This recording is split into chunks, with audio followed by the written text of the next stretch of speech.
तो आदाब, नमस्कार, गुड इवनिंग, सत श्रीकाल। एक बार फिर आप तमाम लोगों का स्वागत है क्राइम तक की कहानी के इस एपिसोड में। उम्मीद है पूरी फैमिली अच्छी होगी, अपना और अपनों का ख्याल रख रही होगी। काफ़ी पहले मैंने आप लोगों से ये कहा था कि अक्सर क्राइम की दुनिया में एक बड़ी अजीब चीज़ होती है।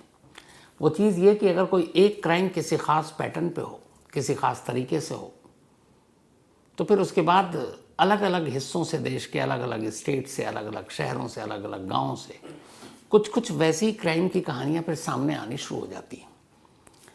जैसे श्रद्धा आफ्ताब पूना वाला केस के बाद, या उस केस से पहले की बात करूं, तो बहुत कम ऐसा होता था कि जब कोई फ्रिज या फ्रिज से लाश निकलने की बात होती थी, इस तरीके से लाश को ठिकाने लगाने की बात होती थी। लेकिन श्रद्धा के सामने क्या आया, उसके बाद तो एक बाढ़ सी आ गई। ऐसा लगने लगा जैसे पता नहीं अब फ्रिज खाना रखने या पानी पीने के लिए, ठंडा तो है ही नहीं, सिर्फ लाश ही रखने के लिए। कभी मुंबई, कभी दिल्ली, कभी बेंगलुरु, कभी उधर नॉर्थ ईस्ट असम, कभी इधर एमपी, छत्तीसगढ़, हर जगह से फ्रिज से लाशें निकलनी शुरू हो गई। कातिल कत्ल करता, फ्रिज में लाश रखता और उसके बाद जब जब मौका मिलता ठिकाने लगाने की कोशिश करता किस्तों में। तो श्रद्धा केस में ये एक नई चीज़ सामने आई थी और उसके बाद फ्रिज की सूरत सीरत दोनों बदल गई, कहानियों का सिलसिला चल पड़ा।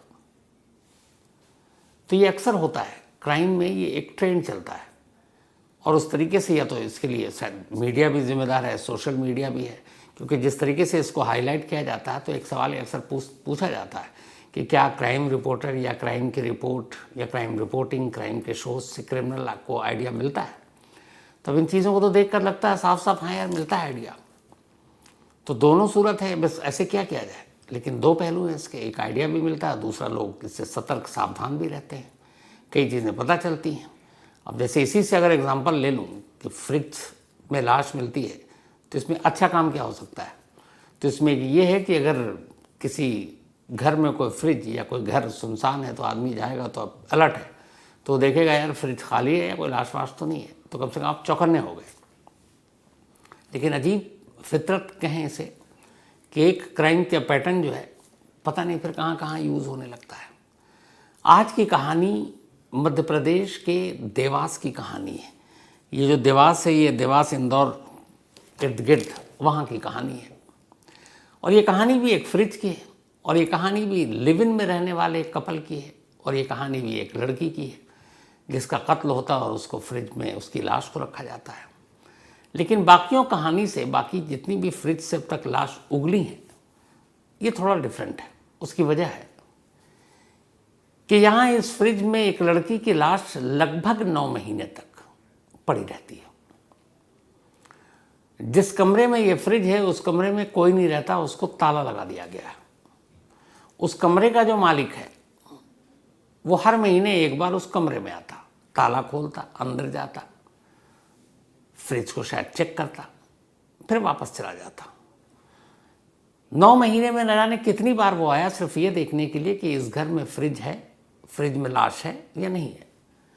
अब ये बात समझ से परे की चीज़ है कि एक शख्स कत्ल करता है, कत्ल के बाद लाश को एक फ्रिज में रखता है और वो महीनों आता रहता है, जबकि उसको डर होना चाहिए कि पता नहीं कब कोई उस कमरे का ताला खोल दे, कब कोई उस फ्रिज तक पहुंच जाए, वो लाश बाहर आ जाए और वो पकड़ा जाएगा।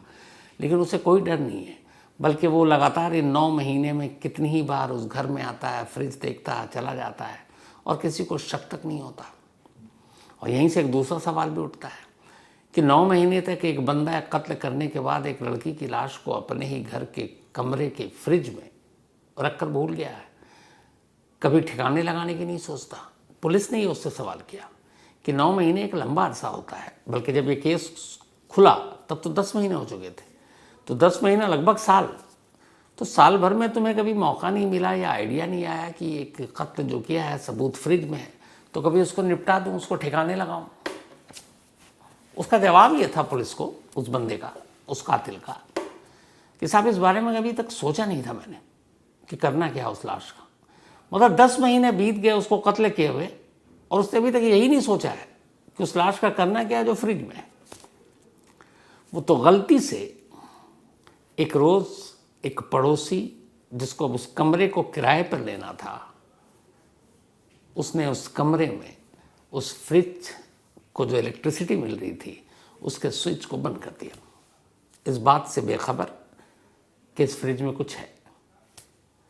और जब स्विच बंद किया उसके बाद अब फ्रिज तो ऑफ, लास्ट 10 महीने पुरानी, लेकिन अब तक फ्रिज चल रहा है तो बदबू भी नहीं आ रही है, लेकिन स्विच ऑफ बदबू बाहर। और इस तरीके से ये कहानी ज़माने के सामने आई। ये कहानी है पिंकी उर्फ प्रतिभा की, और ये कहानी है संजय पाटीदार की। ये दोनों उज्जैन के रहने वाले, मध्य प्रदेश के। संजय एक शादीशुदा इंसान, अलग अलग शहरों में नौकरी करता। और पिंकी की इधर कहानी ये कि 2016 में इसकी संजय से मुलाकात हुई। संजय से मुलाकात हुई किसी दूसरे शहर में, रहने वाली उज्जैन की। मुलाकात हुई, फिर दोस्ती हुई, फिर प्यार हो गया। संजय हालांकि शादीशुदा, उसके बच्चे भी, लेकिन उसने ये बात बताई नहीं। फिर ये अलग अलग नौकरी की वजह से शहरों में रहा, और उसके बाद फिर ये दोनों लिव इन में रहने लगे, अलग अलग जगहों पर पति पत्नी बनकर। जाते किराए पे घर लेते और रहने लगते। वो अपना काम करता, नौकरी की वजह से कई बार शहर बदलते रहना पड़ता। फिर ये लोग लास्ट 2023 जुलाई में देवास पहुंचते हैं, और देवास में एक मोहल्ले में एक घर किराए पर लेते हैं, 2 कमरे। वो जो घर था उसमें 4 कमरे थे, पर ये 2 ही कमरे लेते हैं। मकान मालिक इंदौर में रहता है। जो लैंडलॉर्ड थे धीरेन्द्र श्रीवास्तव, वो इंदौर में रहने वाले, बस कभी कभी इधर आ जाते हैं। अब जुलाई 2023 में संजय पाटीदार इस घर को किराए पर लेता है। उसकी पत्नी पिंकी प्रतिभा वहीं रहती है। वो सिलाई कढ़ाई का काम करती है, महल्ले के लोगों की औरतों के कपड़े वपड़े सिल देती है, और अच्छी मिलनसार, खुशमिजाज, भंडारा भी कराती है, लोग आते हैं। और पूरा मोहल्ला यही जानता है कि दोनों हस्बैंड वाइफ, और वो वहीं रहने लगते हैं, और सब कुछ ठीक ठाक। फिर कुछ पड़ोसियों को बताती है कि मेरा एक 2 साल का बच्चा भी था, लेकिन निमोनिया की वजह से उसकी मौत हो गई। और धीरे धीरे वक्त कटता रहता है। फिर 2023 में ये लोग आए थे जुलाई में, अब 2024 आ गया, साल बीत गया। 2024 में 2 मार्च को अचानक संजय के इस घर पे ताला लग जाता है, और 2 मार्च के बाद अब पिंकी दिखाई नहीं देती। अब आस पड़ोस के लोग हर रोज़ पिंकी दिखती, चूँकि मोहल्ले में लोग उसको जानते थे, कपड़े सबके सिलती थी, तो मशहूर भी थी। तो उन्होंने देखा पिंकी नहीं है। 1-2 दिन बीता तो उन्होंने देखा संजय तो है, तो उन्होंने संजय से पूछा कि पिंकी कहाँ है। तो संजय ने बताया कि पिंकी की तबीयत अचानक बिगड़ गई थी, तो वो अपने भाई के पास बेंगलुरु चली गई है, और अभी बेंगलुरु में रहेगी, डॉक्टर की निगरानी में। लोगों ने कहा ठीक है। इसके बाद कुछ वक्त बीता, और फिर अचानक जून का महीना आता है 2024। जून में संजय पाटीदार अपने लैंडलॉर्ड धीरेन्द्र श्रीवास्तव से कहता है कि उसे दूसरे शहर में नौकरी मिल गई है, वो दूसरे शहर में जा रहा है, तो मकान खाली कर रहा है। अच्छा, उससे पहले कुछ महीने के किराए दिए नहीं थे, पहले तो देता रहता था, लेकिन मार्च के बाद उसने दिए ही नहीं थे। तो धीरेन्द्र कहता है कि ठीक है, आप खाली कर दो। अब इसी दौरान में एक दूसरा किराएदार आता है जिसका नाम है बलबीर सिंह। बलबीर सिंह इसी घर में 2 कमरे किराए पर लेता है। 4 कमरे थे, 2 में तो पिंकी और संजय रहते थे, और 2 बलबीर अपने परिवार के लिए ले लेता है। अब वो वहीं रह रहा है। इधर उसने जून में घर छोड़ दिया और चला गया, लेकिन उस कमरे में कुछ सामान था। उसने लैंडलॉर्ड से कहा संजय से कि ये मेरा सामान रहने दीजिए, मैं आऊँगा और बाकी किराया दूंगा और सामान ले जाऊँगा। धीरेन्द्र जो मकान मालिक, उसे भी कोई फ़र्क नहीं पड़ा, बोला ठीक है ले जाएगा। धीरे धीरे वक्त बीता, लेकिन न वो आया, न सामान, न कुछ, मतलब ले जा रहा है। और बीच बीच में कभी कभी महीने 1.5 महीने में संजय उस घर में आता, ताला खोलता, दोनों कमरे में अंदर जाता, कुछ सामान उठाता और चला जाता। आस पड़ोस के लोगों से हाय हेलो भी करता, लेकिन पूरी तरह से मकान खाली नहीं किया था, मतलब सामान अब भी थे। और धीरेन्द्र उसने कहा था कि जब एक साथ जाऊंगा तो हिसाब कर दूंगा। तो मार्च 2024 के बाद आ तो रहा है, लेकिन अकेला आता। जब भी पूछते सबको बताता कि हाँ वो वहीं है, बेंगलुरु में है, लौट कर आएगी। लेकिन ना पिंकी कभी लौट कर आई और ना उसने किसी को सच बताया। अब इसी दौरान में इधर मकान मालिक को भी कोई फिक्र नहीं कि चलो वो दे देगा, क्योंकि वो इंदौर बार बार देवास कहाँ आएगा। तभी अब दूसरे किराएदार बलबीर सिंह ने कहा कि हमारे कुछ रिश्तेदार और भी हैं, उन्हें भी किराए के मकान की तलाश है, तो आपके घर में ये 2 कमरा तो खाली है, कब से पड़ा हुआ है, जून से बंद पड़ा हुआ है, तो आप ये 2 कमरा भी हमें दे दीजिए, हमारे रिश्तेदारों को। तो लैंडलॉर्ड को लगा चलो इन लोगों को जानता हूँ, एक ही परिवार के 4 लोग यहाँ रह लेंगे। तब लैंडलॉर्ड ने पहली बार फिर संजय को फ़ोन किया, बोला भाई अपना सामान निकाल लो ताकि हम दूसरे किराएदार को रख लें। संजय ने कहा ठीक है मैं आता हूँ। धीरेन्द्र ने, मकान मालिक ने, यानी कि बलबीर को बता दिया कि उससे बात हो गई है, वो आ जाएगा। अब बलबीर को लगा कि जब किराए पे लेना ही है और यहाँ कुछ है ही नहीं, ये कमरा खाली पड़ा हुआ है, ताला सिर्फ लगा हुआ है, तो उसने कहा कि रिश्तेदारों के आने से पहले मकान मालिक से पूछा क्या मैं ताला तोड़ के घर की सफाई करा दूँ ताकि वो आएँ तो साफ़ सुथरा हो जाए। धीरेन्द्र श्रीवास्तव ने कहा कि करा तो भाई, क्या जा रहा है, कमरे में कुछ ऐसे कीमती सामान तो है नहीं। इसी के बाद अभी 8 जनवरी को, यानी कि 5 दिन पहले 8 जनवरी को बलबीर सिंह इस संजय पाटीदार के कमरे के दरवाजे का ताला तोड़ देता है, अंदर जाता है, अपने साथ 1-2 लोगों को ले गया, झाड़ू वाड़ू इधर उधर देखा, सफाई वफाई की।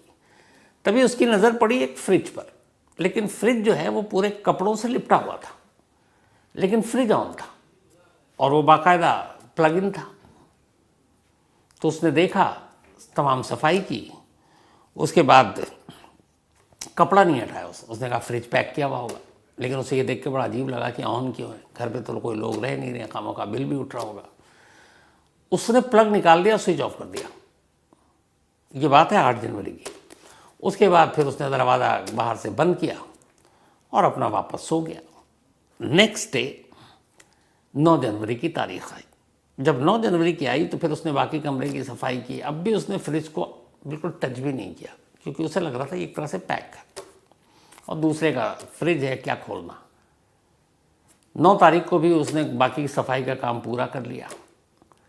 लेकिन 9 तारीख को जब वो सफाई कर रहा था और 8 तारीख की जब उसने सफाई की तो एक फ़र्क देखा। उसने देखा कि 9 तारीख को उस कमरे में कुछ अजीब सी बदबू आ रही है, पर उसे लगा कि ये कई महीनों से कमरा बंद है, तो शायद खोला हूँ, तो कोई चीज़ 5-6 महीने से बंद हो तो बदबू तो कई तरह की आती है।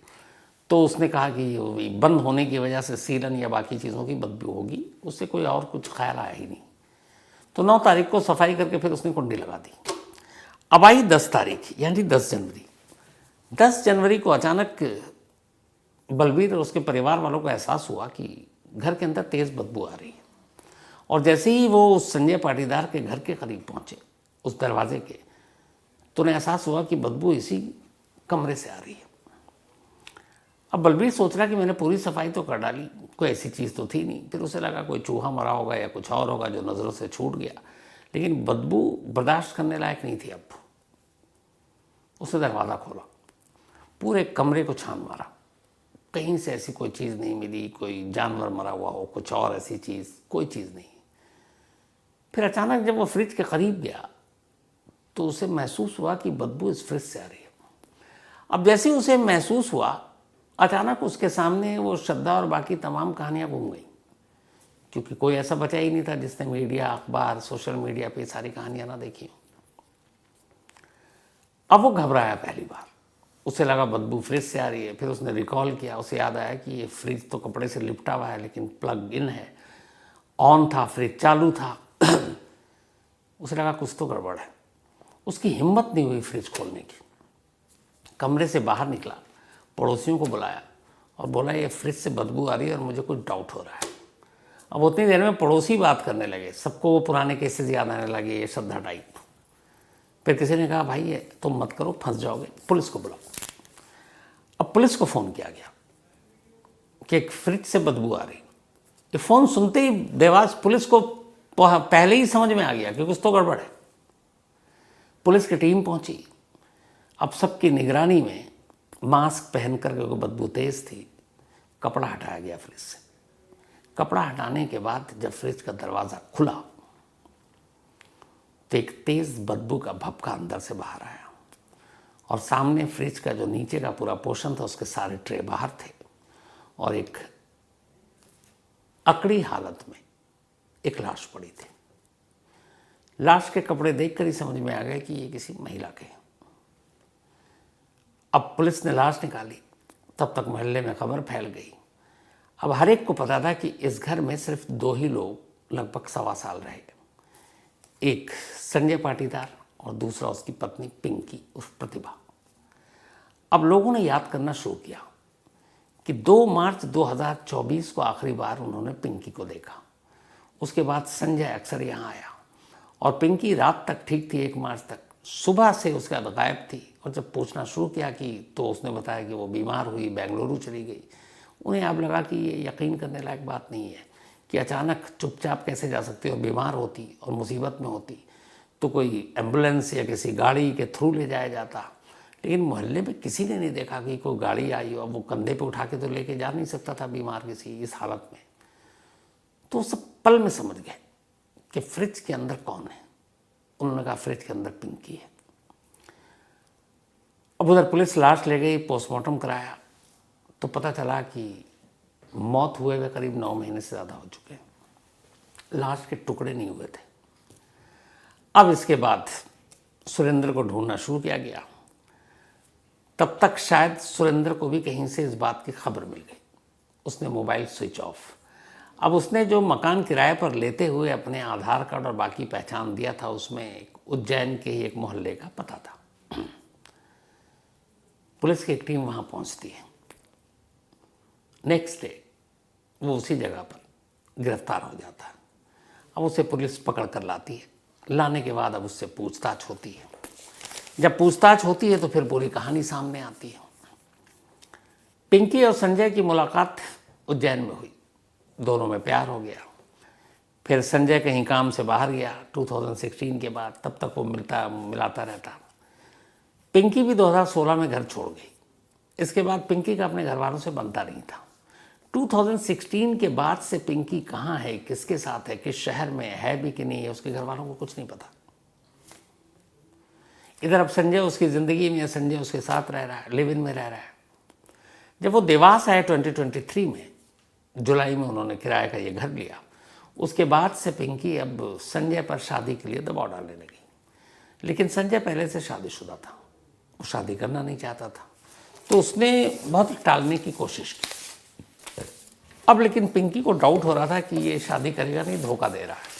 तो अब बात लड़ाई झगड़े पर आ गई। पड़ोसियों ने भी लड़ाई झगड़े की आवाज़ सुनी। लेकिन ऐसा होता था कि मियाँ बीवी में झगड़ा होता है, इनमें भी नॉर्मल है, क्योंकि सुबह फिर ठीक मिलते थे। तो ये सिलसिला चलता रहा। फिर उसने बताया कि बहुत ज़्यादा हो गई। जब बहुत ज़्यादा प्रेशर आ गया तो फिर 2 मार्च को भी झगड़ा हुआ, बल्कि 1 मार्च को झगड़ा हुआ। और उसने उस रात अपने एक दोस्त जो एक क्रिमिनल है, विनोद दवे, उसको फ़ोन करके घर पे बुलाया। जब वो आया तो इन दोनों ने मिलकर पिंकी का गला दबाया। कत्ल करने के बाद अब उन्हें लगा कि यहाँ से लाश कैसे ले जाए, क्योंकि वो मोहल्ला ऐसा होता है कि मोहल्ले में कोई भी चीज़ अगर आप बाहर लेकर निकलते हैं तो सभी की नज़रों से आ जाता है। ये जो आजकल अपार्टमेंट और ये सिस्टम है ना, उससे बिल्कुल डिफरेंट होता है। मतलब किस घर में क्या बन रहा है ये भी लोगों को पता होता है। तो बड़ी मुश्किल कि लाश को बाहर कैसे निकाला जाए। तो फिर वही आया कि इतनी सारी कहानियाँ हो चुकी थी फ्रिज की, लाश को रखने की। तो फिर विनोद दवे और संजय पाटीदार ने भी यही फैसला किया। उसने क्या किया कि फ्रिज में लाश रखी, फ्रिज ऑन किया और धीरे धीरे उसने अपना सामान निकालना शुरू किया। पड़ोसियों को बता दिया कि वो बेंगलुरु चली गई और किसी को शक न हो इसलिए वो वहीं रहता। फ्रिज में लाश है फिर भी वो रह रहा है। मतलब मार्च, अप्रैल, मई, जून 4 महीने तक वो उसी घर में, उसी फ्रिज के साथ जिसमें लाश रखी हुई, वो वहाँ रहा। और फिर जून में उसने कहा कि मैं ये घर खाली कर रहा हूँ।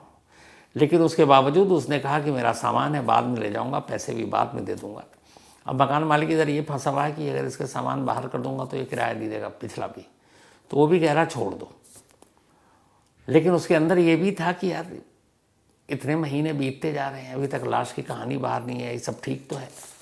तो वो सिर्फ चेक करने के लिए कि उस लाश और उस फ्रिज का राज जो है वो बाहर तो नहीं आया। हिम्मत देखिए उसकी, उसी घर में जाता, दरवाज़ा खोलता, ताला खोलकर अंदर जाता, फ्रिज को टटोलता, फिर वापस निकल जाता और उसने ऐसा कई बार किया। पुलिस ने पूछा कि कभी तुम्हारे दिमाग में आइडिया नहीं आया कि कत्ल तो कर दिया, लाश को ठिकाने लगा दो? उसने कहा मैंने जब जब देखा कि फ्रिज में लाश ठीक है, रखी हुई है, किसी को भनक भी नहीं है, तो मुझे आइडिया ही नहीं आया कि मुझे इसका करना क्या है। और उसने गिरफ्तारी के वक्त तक बोला कि अभी तक मैंने ये नहीं सोचा था कि इस लाश का मैं करूँगा क्या। सोचिए कैसे कैसे लोग हैं। उधर पिंकी के घर वालों को खबर दी गई उज्जैन, करीब 8-9 साल, 9 साल हो गए 16 से। 2016 के बाद कभी पिंकी के घर वालों ने पिंकी की खबर ही नहीं ली कि वो कहाँ है। और जब पुलिस पहुंची वहाँ पर और बताया तो उनके घर वालों को भी मतलब ये था कि अच्छा ऐसा हो सकता है क्या, लेकिन घर वालों को कोई मतलब नहीं था पिंकी से। लेकिन अब परिवार के लोग वही थे, माँ बाप। तो पोस्टमार्टम के बाद पिंकी की लाश जो है उनके परिवार वालों को सौंपा गया, वो उसे उज्जैन ले गए और वही अंतिम संस्कार हुआ है। संजय पाटीदार इस वक्त पुलिस की हिरासत में है और पुलिस कस्टडी मिली हुई है, पूछताछ हो रही है पुलिस से। जो विनोद दवे उसका दूसरा साथी जिसने इस कत्ल में उसका की मदद की, वो ऑलरेडी एमपी के एक जेल में पहले से बंद है किसी लूटपाट और दूसरे मामले में, एक क्रिमिनल पहले से, तो ऑलरेडी पकड़ा हुआ है। अब पुलिस उसकी कस्टडी लेने के लिए कोर्ट से अर्जी लगाई है और शायद अब वो भी पुलिस की कस्टडी में आएगा और फिर बाकी की कड़ियों को जोड़ा जाएगा। तो ये अजीब कहानी कि कत्ल के बाद कातिल 10 महीने तक सोच ही नहीं रहा है कि लाश का करना क्या है और बार बार जाकर लाश को देख रहा है। और अगर एक फ्रिज की स्विच बंद ना होता तो पता नहीं भी और कितने महीने तक ये राज राज ही रहता। तो ये थी आज की कहानी। अब मुलाकात होगी आपसे कल रात 9 बजे।